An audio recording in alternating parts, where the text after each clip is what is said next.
Cari amici, ben ritrovati qui da noi. Allora, proseguiamo con la nostra anagrafe condominiale. Informo, se un amministratore si limita ad accettare una autocertificazione da un suo condomino, viola l'articolo 1130 del Codice Civile, perché un amministratore deve chiedere le copie originali, non la copia originale, le copie dall'originale per quanto riguarda le certificazioni di conformità, sia la DIRI sia la DICO, certificazione di conformità DICO, certificazione di rispondenza DIRI. Perché questo? La responsabilità per un amministratore nei fatti viola il disposto dall'articolo 1130 del Codice Civile sono note, ad esempio, in caso di infortunio, nelle parti comuni dell'edificio e per difetto dell'impianto elettrico di una sola unità immobiliare, l'amministratore ne risponderà dell'infortunio stesso a titolo di colpa specifica. Adesso spiegheremo di seguito, un po' di pazienza, il perché per quanto riguarda un infortunio a livello condominiale colpa di un'unità immobiliare. Cosa c'entra un'unità immobiliare che dà la colpa al condominio? Faccio un esempio, un guasto che avviene all'interno di un'unità immobiliare, in che modo si ripercuote nelle parti comuni del condominio? Questo perché? Perché è importante, perché tutti gli impianti elettrici, come gli impianti idraulici, un condominio, un palazzo, sono tutti legati. Noi siamo proprietari di un immobile, di una piccola porzione di un edificio. Naturalmente l'edificio è un corpo unico e tutti gli impianti sono ramificati. L'impianto idraulico che fornisce l'acqua in casa mia è lo stesso impianto idraulico che fornisce l'acqua in casa del mio vicino. Come l'impianto del gas direttamente, quello che fornisce a me è mio, d'accordo, ma tutto quello che è la rete fognaria, la rete idrica, è comune a tutti. Un impianto elettrico che alimenta la mia abitazione transita lungo le parti comuni. È vero che fornisce l'energia in casa mia, ma durante il percorso che dalla zona contatori arriva all'interno della mia unità immobiliare, transita nelle parti comuni. Per farla breve, la linea di alimentazione che alimenta casa mia è adiacente e di fianco a quella del mio vicino. Ecco perché subentra la DIRI e la DICO. In che modo può succedere un guasto nel mio appartamento? Involontario, perché ripeto, un utente, io in questo momento mi spoglio dalle vesti di tecnico, ma sono un normalissimo utente che uso la mia elettricità di casa mia. Come posso provocare un danno, un guasto verso un operatore che sta lavorando nel condominio, un'impresa di pulizia che apre il rubinetto delle cantine per riempire il secchio d'acqua e prende la scossa e per un motivo fatale gli si blocca il cuore, rimane stecchito, come si vuol dire. Che colpa ne ho io? Io non lo so. Ora, come faccio io a fare un'autocertificazione? Credo che sia norma, allora io penso che sia norma, ma la legge 4690, la 3708, sono tutte norme che un utente non le sa. Sotto certi aspetti è vero che comunque vada la legge 4690 la legge numero 46 del marzo 1990 è stata ridetta e ridetta. Non si può dire che l'ignoranza passa in cavalleria, è vero, ne abbiamo sentito parlare, però un minimo di sensibilità ci vuole, pertanto l'utente sa che cos'è, probabilmente sa che è una norma che va applicata, è riferita agli impianti elettrici e noi mettiamo a norma gli impianti elettrici, con una certificazione di conformità. Ora di seguito vi spiegherò come può un appartamento creare un danno nelle parti comuni. Ci rivediamo dopo la rubrica, grazie.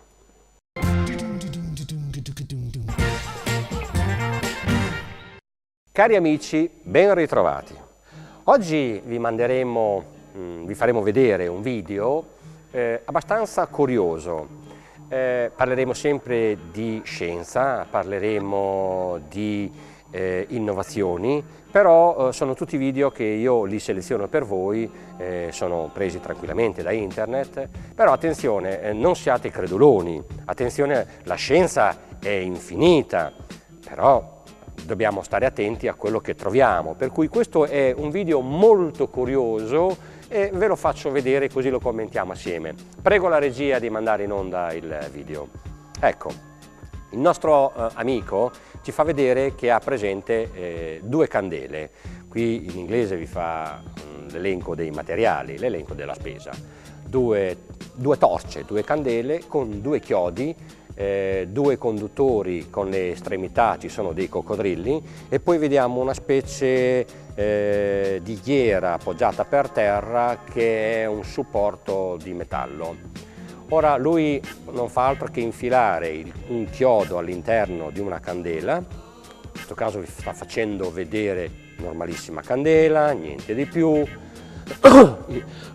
infila il chiodo nell'altra candela, ecco in questo caso, attenzione, lui ha alzato la candela per infilare il chiodo e poi la appoggia leggermente sul tavolo, la rigira per farvi vedere, per mostrare a voi che non ci sono trucchi, non c'è nessunissimo trucco, semplicissimo, candela con due chiodi. Poi prende questa specie di rondella che non fa altro che strofinarla verso il chiodo, probabilmente per farci capire che la sta magnetizzando. Ipotizzo questo tipo di gesto perché non posso pensare altro. Probabilmente ha magnetizzato i due chiodi, chiodo normalmente di ferro, ferraccio come si vuol dire. Poi prende due pezzi di filo con le estremità un coccodrillo, un conduttore nero di colore nero e uno rosso, i classici più e meno, il negativo e il positivo di una normale batteria. Poi che cosa fa? Una cosa molto curiosa. Notate i fili che scendono ai lati del tavolo, ma fino qui non vuol dire nulla. Ora, che cosa fa il nostro amico? Ha collegato una lampada, può essere un LED, qualsiasi cosa, ai due estremità dei coccodrilli. Poi cosa fa? Accende una candela e poi ne accende anche l'altra, come se per miracolo, eccolo, si è acceso il LED, si è accesa la lampadina. Questa fonte luminosa è un miracolo che da due candele con una luce che è il classico stoppino che prende fuoco, si accende una lampadina, eroga energia, eroga elettricità, ha spento le candele, la lampada si è spenta. È un miracolo questo, un miracolo dell'elettricità che va contro ogni legge fisica. Ora si spinge oltre, un motorino elettrico da 3 volt. Solo questo vi fa capire che quelle due candele con un positivo e un negativo erogano una tensione di 3 volt con una corrente, non si sa, infinitesimale, però è un 10-100 mA, per cui è un motorino di una discreta potenza. Ecco, è partito il motorino. In questo caso lui vi dimostra che il motorino è ancora in funzione. Bene, guardate sempre i fili, il positivo e il negativo, che sono sempre ai lati del tavolo, non si spogano. Eccolo, adesso li tira su per dimostrare che non c'è assolutamente nessun trucco. L'energia viene prelevata direttamente dalle due candele, sono accese, due luci accese. Ora le spegne. Benissimo. Avete notato che le sue mani precedentemente erano appoggiate sulle gambe? Allora, erano appoggiate sulle gambe. Poi nello spegnimento le sue mani si sono leggermente avvicinate verso il centro delle gambe. Sì, le candele si possono spegnere anche naturalmente tenendo le mani. Ora, signori, questo è un falso, non è vero, non si può produrre energia elettrica da due candele, per cui attenzione a quello che guardate. È un video divertente, ma non è veritiero, è impossibile erogare energia. Avremmo risolto il problema del mondo e come si dice, scoperto l'uovo di Colombo. Grazie, alla prossima esperienza.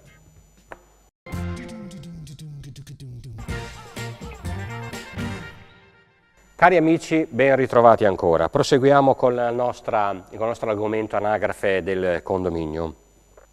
Ora vi spiegherò in modo molto semplice come può un impianto elettrico di una unità immobiliare che il suo impianto elettrico risulta essere cattivo, cioè un guasto, non è mica detto che sia un guasto, che questo guasto si ripercuote sulle parti comuni del condominio. Mi avvicino un attimo a queste pagine, se la regia inquadra bene. Qui parliamo di interruttori differenziali nel condominio. Vedete? In questo caso un attimo, ecco, di interruttori differenziali nel condominio. Naturalmente non stiamo a spiegare tutto il contenuto della lettera, ma andiamo leggermente nello specifico. Ora, un attimo la regia che si riporta su quest'altro foglio laterale, che qui, ecco qua. Allora, è un dato di fatto che all'interno delle unità immobiliari ci sono questi dispositivi che si chiamano differenziali. Lo abbiamo leggermente trattato nelle precedenti trasmissioni. Come ho detto prima, l'impianto idraulico serve tutto il condominio, serve il rubinetto che è giù in cantina come lo stesso rubinetto che è in casa nostra, è tutto legato. Ora una piccola dimostrazione che c'è all'interno di un impianto elettrico c'è l'impianto di massa, l'impianto di messa a terra, c'è l'impianto di dispersione, che naturalmente questa dispersione è legato all'interruttore differenziale che, fra virgolette, forse tutti conosciamo come salvavita, ma in realtà non vi salva nessuna vita, e l'impianto di dispersione, per cui ci sono due elementi fondamentali, il differenziale e l'impianto di dispersione. Questi due fattori, questi due fenomeni, questi due concetti particolari devono essere legati assieme. La mancanza di uno dei due viene a creare un problema sull'impianto elettrico che si chiama un guasto verso terra. Cosa vuol dire? Il differenziale, cioè il salvavita legato ad un buon impianto di dispersione, cerca di proteggere l'utente in caso di guasto accidentale, cioè se tutte le parti metalliche dell'impianto elettrico devono avere quello che viene definito sistema equipotenziale, cioè nel condominio c'è una barra di metallo che si chiama collettore, è un nodo di riferimento dove tutte le masse vengono collegate assieme, sia per quanto riguarda le masse del condominio, sia per quanto riguarda le masse degli appartamenti. Ogni appartamento è alimentato da fase neutro e terra, il classico colore giallo-verde, che vengono collegati a questo collettore di terra. Naturalmente questo conduttore giallo-verde è il conduttore di dispersione. In che modo? Immaginiamo che l'utente di un appartamento abbia il sistema differenziale, cioè il salvavita, ma ne ignora le caratteristiche tecniche perché lo ha fatto fare nel 1990. Nel 1990, siamo nel 2013, ha installato questo differenziale. Da allora ha dormito sogni tranquilli, non ha mai fatto fare una verifica dell'impianto elettrico, ha sempre abitato in quell'appartamento, c'è sempre stato lui. Nel 1990 fece fare una certificazione di conformità, conserva la certificazione di conformità e lui dorme sogni tranquilli. L'amministratore gli chiede la certificazione, non la trova più, perché dal 1990 per un motivo o l'altro non la trova più. Bene, lui che cosa fa? Può fare un'autocertificazione, si ricorda, dice sì è vero, io la feci una volta l'impianto elettrico, sono sicuro, adesso non me la ritrovo, faccio un'autocertificazione perché sono sicuro che nel 90 feci fare la certificazione, l'impianto a norma. Bene, ma non ha mai fatto provare il differenziale, il classico salvavita, non l'ha mai fatto collaudare. A distanza di tanti anni, chi dice che quel differenziale non ha perso le sue caratteristiche originali e il servizio che dovrebbe fare non lo fa più? Allora che succede? La sua lavatrice perde, la sua lavatrice viene a creare quello che si definisce un guasto verso massa. L'impianto elettrico della lavatrice perde verso massa e in questo caso cosa succede? Si è spelato per tutta una serie di motivi, un conduttore che va a toccare la carcassa della lavatrice. Naturalmente questo conduttore di massa è collegato nelle parti comuni che va a finire a questo collettore. Ora che succede? Questo collettore fatto apposta, in teoria, cosa fa? Questa fase, questa corrente viene trasportata e va a finire al collettore. Il collettore è collegato all'impianto idraulico tramite un altro conduttore che si definisce equipotenziale. Il componente, il ragazzo che è dell'impresa di pulizia, la ragazza che sta lavorando, va giù in cantina, apre il rubinetto e prende uno di quei sberloni enormi perché viene questa scossa, questa piccola massa elettricità che viene provocata dall'appartamento del quarto piano che il suo differenziale ha perso le caratteristiche originali. Il differenziale, il salvavita, differenziale, se avete ascoltato precedentemente che ha fatto un'altra trasmissione sui differenziali, cosa succede? Il classico salvavita differenziale cosa fa? Una dispersione verso massa, dice dispersione perché è la parola giusta, perde energia. Il differenziale dice, questo salvavita dice, io ti do tot corrente per accenderti alla lavatrice, se non me la restituisci io mi sgangio. Ma dato che il differenziale ha perso le sue caratteristiche, cioè non si sgangia, non funziona, è anomalo, in questo caso lui non sente la dispersione. Non sentendo la dispersione, questa corrente si ripercuote sul collettore, il collettore è collegato col rubinetto dell'acqua perché viene a definire il classico sistema equipotenziale. Io apro il rubinetto e prendo uno sberlone e mi succede un incidente, l'amministratore ne ha colpa. Perché? Perché non è l'utente che ne ha colpa, l'utente ha chiesto l'autocertificazione, sì l'impianto per me è a norma, no l'impianto non è a norma, va certificato, l'impianto va collaudato. Nelle certificazioni, se voi vedete alla fine, c'è scritto manutenzione dell'impianto. Se voi oggi entrate in un concessionario e comprate una macchina nuova, periodicamente chi vi vende la macchina e anche sul libretto di istruzioni, classico istruzioni, c'è scritto che ogni tot chilometri vanno controllate le gomme, le pressioni delle gomme, va controllato l'olio, eppure ci andate dal meccanico. Perché allora l'impianto elettrico non lo fate controllare? Una volta che vi è stato messo a norma non significa che dovete dormire sogni tranquilli, significa che un impianto elettrico va fatto le dovute manutenzioni periodiche. Questo dispositivo, il cuore di funzionamento, che è questo dispositivo qui, signori, è questo dispositivo va controllato periodicamente, una volta ogni 6 mesi, è elementare, se vi fate spiegare dal vostro elettricista come funziona, ogni 6 mesi voi potete fare la verifica, per evitare questi guasti verso terra, perché questi guasti sono quelli che possono provocare gli incidenti occulti, fra virgolette. Noi pensiamo che l'impianto elettrico è un qualcosa, ho la certificazione, posso dormire sogni tranquilli, possono provocare, per cui l'amministratore che chiede un'autocertificazione e non la certificazione vera e propria, omette quello che si definisce quello che non è nel 1130 del Codice Civile. Naturalmente tutto questo è importantissimo, per cui l'amministratore, oltre ad avere la certificazione di conformità, è anche responsabile sia degli impianti personali che degli impianti parti comuni in merito a quello che abbiamo detto prima.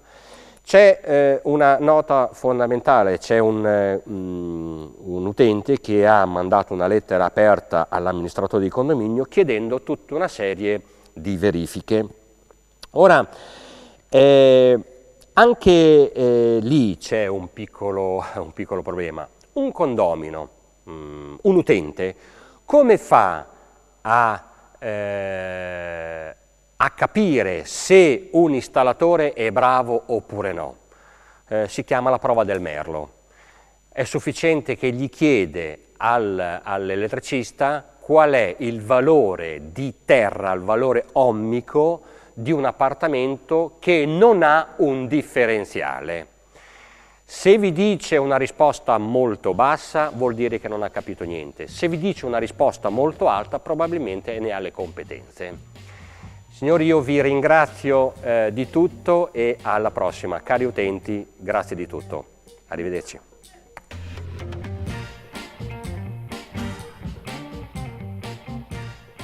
Grazie Grazie a Giuseppe e Valentino. Io vi ricordo che se avete delle domande da fare a Giuseppe potete mandare un'email al nostro indirizzo che è programmi@di-altotv.net. Già che ci sono, vi ricordo anche che ci potete seguire sulla nostra pagina di Facebook, quella di DTV, e ancora sul nostro canale YouTube per rivedere tutte le repliche di Diffusion, ma non solo. E poi ancora seguiteci in diretta streaming dal nostro sito che è www.di-altotv.net. Non mi rimane che augurarvi un buon fine settimana e ricordarvi che lunedì siamo di nuovo qui assieme a Chick Chat, la TV più irriverente, lo spettacolo più irriverente, anzi no, il salotto più divertente, questo è il termine giusto, della televisione italiana. Ciao, buon weekend!